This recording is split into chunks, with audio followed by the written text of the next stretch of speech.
yeah. So over here, we've got a couple things. First, I've got my tree farm. Um, Pretty simple setup, just a whole bunch of dirt. I chop down the trees and then plant sapling on top of that. And then over here, I cook the um, the wood blocks into charcoal, and you can see that I've got quite a bit of charcoal already. And then I'm using that charcoal to power these furnaces that are cooking all of my cobblestone into smooth stone. You can see that the chest is full right now, so I'm not having these things working because that would be a waste. Um, but yeah, and then right here, I have one of my two current cobblestone generators. Actually, I think I have a third one on the top of that mob farm.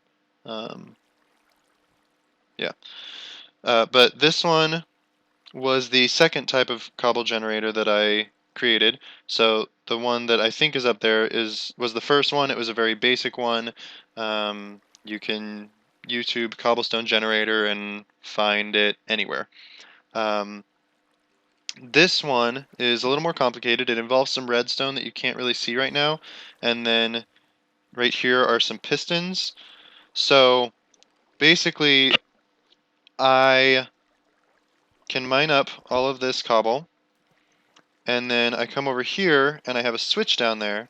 I flip the switch and it's on a timer, and so it'll just keep on. Ooh, just a bit of lag over there. Uh, it'll keep on powering these pistons until the blocks get so high that the pistons can no longer push them. I don't remember exactly how many blocks it takes until the pistons can't push them, but yeah. And then I can just sit here and mine up some cobble, and it'll start up again. Um, But yeah, you can see right under there, there's some lava that flows out into. Ugh, so loud. Turn it off. The lava flows on top of the piston, and then it interacts with the water and turns into cobblestone. This one over here is a little more advanced. It again just uses some redstone, and basically, I can just mine up this spot, and it automatically knows to make more. So how this works, these redstone torches are powering this block, which is powering this redstone. If I break this redstone, this block, then the redstone would not be powered. This redstone is over here powering this torch. So this torch, it is currently not powered, but when it is powered, it powers this piston right here. I think.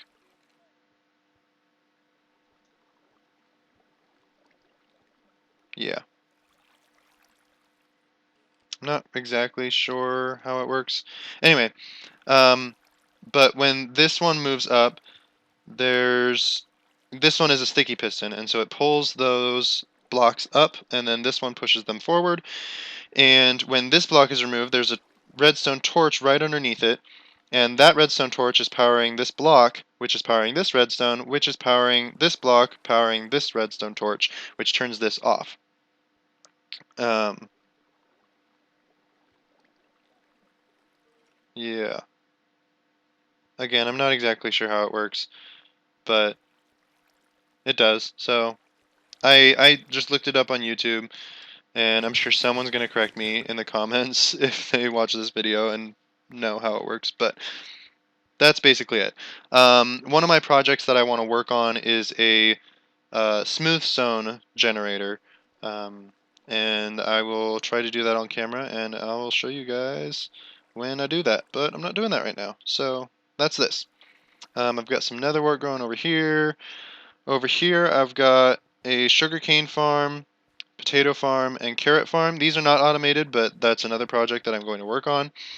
Right here, I have my mostly automatic wheat farm. I just flip a switch over here. There are some pistons back here that, when activated, they block the water from flowing out. But when I flip the switch, it deactivates them, and then the water is allowed to flow out, and it breaks all of the wheat and pushes the seeds and the wheat into this water stream that pushes them into a hopper, which then pushes them into this chest. Yeah, so I'll just let that do its thing and turn this off, and then all of the water will disappear. Oh, I just picked up some seeds. And then all I have to do is go through and replant it all. And I will do that later off camera. Over here I have my automatic melon and pumpkin farm. And this one, I just go over here and hit a button and it activates all of these pistons. And then I can just run through and collect them all. This one line right over here is pumpkins. And then, oh, some more lag.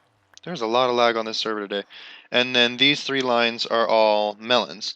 The reason I have so many melons, because I don't need them for food because I've got my chicken farm, but the reason I have so many melons is that one of the, oh, my inventory's full. So one of the challenges is a melon farmer challenge. So basically, I can turn in melons, and it will give me dirt. And I can just keep doing that. And that is probably the easiest way to get dirt on this server. Yeah. So I'll just run through and collect all of these, and then I'll show you what's up there. And normally I have more space in my inventory, but I did not think this through. So yeah, almost done though.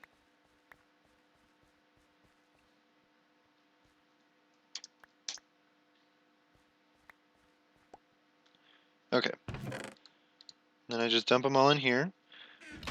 And so up there, I have a villager farm. So let me just get up there real quick. Ooh. Okay.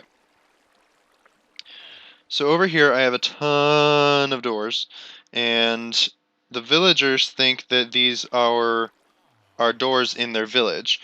And so the villagers will make little villager babies, and the villager babies typically get pushed into this soul sand area, and then they can't get back through.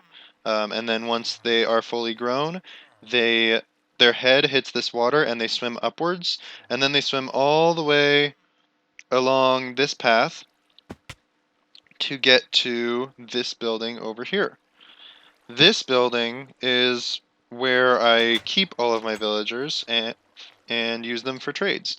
So, like, this one has 9 cooked fish for 1 emerald, this one has 25 paper for 1 emerald, as well as 11 books for 1 emerald, 9 emeralds for a diamond axe, all that kind of stuff. So that's how I've gotten all of my diamond armor and tools and things. Another one with 25 paper. Yeah. And then for now, what I've been doing, if they don't have a trade that I want, like I don't really need glowstone, I can just go to the nether to get that. I've been killing them. Eventually, I want to make it so that... So what is happening is the villagers go through that path, and then they're right above here, and they follow this little pathway that's up in here until they fall down onto one of these. Behind this is a little pressure plate. They stand on the pressure plate, and it powers a piston that's a sticky piston that's up there, which pushes the block forward and traps them in here. And it also provides a... Nope. Oh, that's what I was trying to avoid. It also provides the rest of the walkway for other villagers so that they can move on to the other little pens.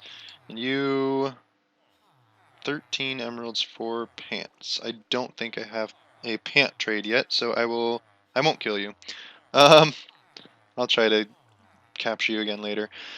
But yeah, so they go along this path, go along that path,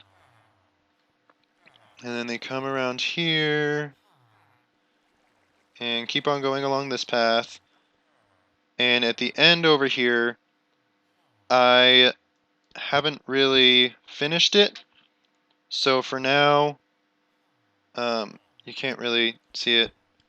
But there's the end of the path, so the villagers would just stop there, and I've trapped them in there. Um, but eventually I want to make it so that they continue along that path all the way over to this villager farm over here. So I basically want to make it that any of the villagers that I don't want go over to this farm, or if my pens are full, then they'll go over to this farm. This farm was the first villager farm that I made, and this one I made to get iron. So, oh, I don't have any in there. Um, Over here, I have four different of these. I have four of these pods at each side of this farm, and they all house some villagers. These villagers, again, see the doors, they think that they're the village doors, and so they breed until there's a certain amount, and then they spawn iron golems, and currently those guys are stuck, so don't really have a way to get in there. I'll just have to break this. Wait, I have one that's already broken over here. Okay, so let me unstick these guys real quick, and then they fall down, and I will show you that in just a minute. So let me get out of here, and then I'll head down there and show you guys what I did. Bye! And we're back. Alright, so how this works is the iron golems spawn way up there, and then they fall down into this one. What I was trying to do is I was trying to make another one of those spawners up there far enough away that those villagers would not see this area as another village, and the villagers down here would not see that area as another village. However, the doors that the villagers see need to be accessible by sunlight. And since I have my giant platform up there, unfortunately these guys do not have access to sunlight, and so they do not see this as a villager door. And so none of the villagers that I brought down here were spawning anything. But nonetheless, the iron golems fall down through there, and then they follow along this path, and up here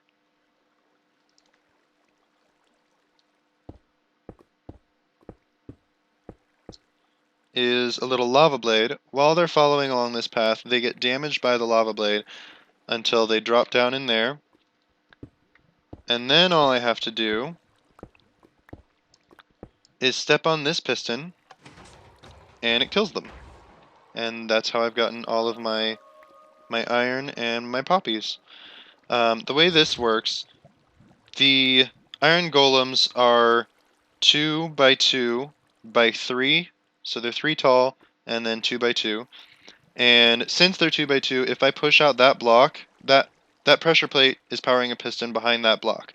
If I push it out, then it turns into a only 3 blocks. So 1, 2, and 3, and then 1, 2, and 3. This fourth one is not there, and so they suffocate and die.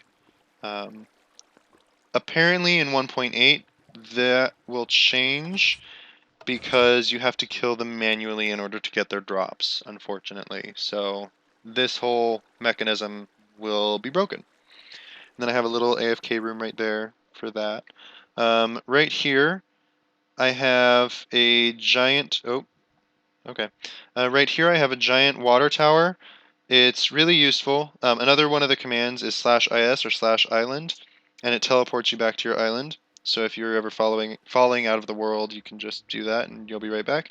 But this water tower is really useful for when I just want to jump down really quick, instead of having to walk down my ladders. And then it also spawns some squids occasionally, so I get some ink from that. So yeah.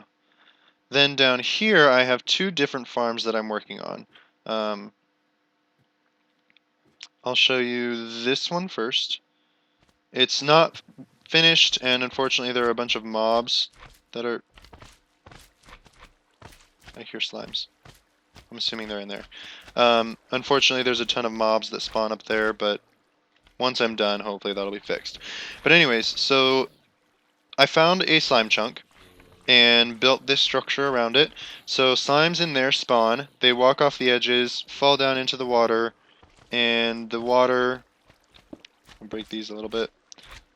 So yeah, they spawn on those platforms, fall into the water pushes them into these cacti, and the cacti damage them, and their drops fall into these little hoppers. And no, bad zombie. And the hoppers put all of the slime balls in this chest.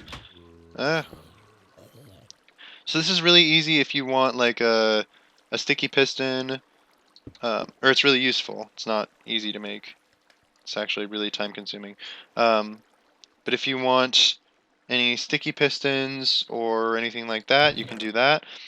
Otherwise, you can use these for the Slime Farmer Challenge, and I typed that wrong, to get redstone. It gives you 8 redstone dust per 40 slime balls. So you can do that if you want. So that's this farm. This farm over here is not finished by any means because the amount of obsidian that I have to collect for this is ridiculous. But basically, this is a zombie pigman farm. There's one guy right there. Hey, guy. Alright. So I'll climb up there and show you how that works.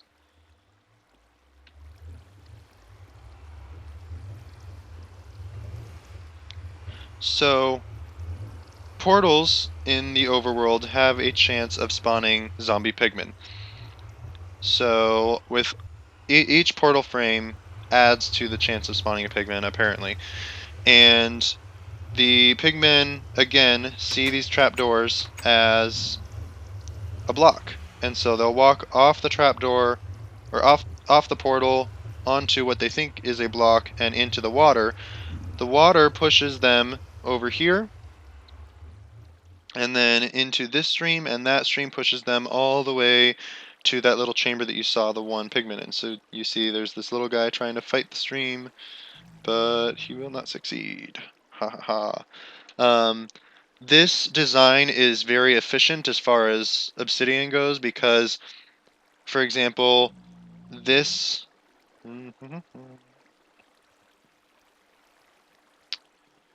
So this portal in the middle shares all of its sides with other portals. So technically, if I made this portal, this portal, this portal, and that portal way up there, this portal's already made. So a whole free portal for the 4 that I made. Same thing with the rest of the portals. This portal shares sides with this one and this one. This portal shares sides with these 3, etc. So you can see it's spawning quite a few zombie pigmen. They fall into this area down here, and I will work on making a kill chamber for them later. But yeah, that's where I'll kill them and collect their drops. Yeah, so you can see it's spawning quite a few zombie pigmen. But yeah. I think that's just about everything I wanted to show you guys. Oh wait, there is one more thing. So back behind this little house of mine and behind my little lava lake is my obsidian farm. So the way this works, there is a bug where if lava hits string that's connected to a tripwire on the west wall, like on the west side right over here, or on the east side of a block, and I think it also works if it's placed on the north side or on the south side of the block, but it does not work if it's placed on this side or this side of a block for some reason. Anyways, so when the lava falls on it, it turns into obsidian. So I click that button, and it lets out just a little bit of lava, and the lava turns it into obsidian. And then I use my diamond pick, mine the obsidian, and it drops into the hopper and into this chest. I can just stick that in there. So yeah, that's my obsidian farm. And yeah, I think that is it for today. Um, I will get some things together to do a smooth stone generator and finish up a couple projects and be back with you guys next episode. Thank you guys for so much for watching. If you liked what you see, please like and subscribe to my channel, and I will see you guys later. Bye!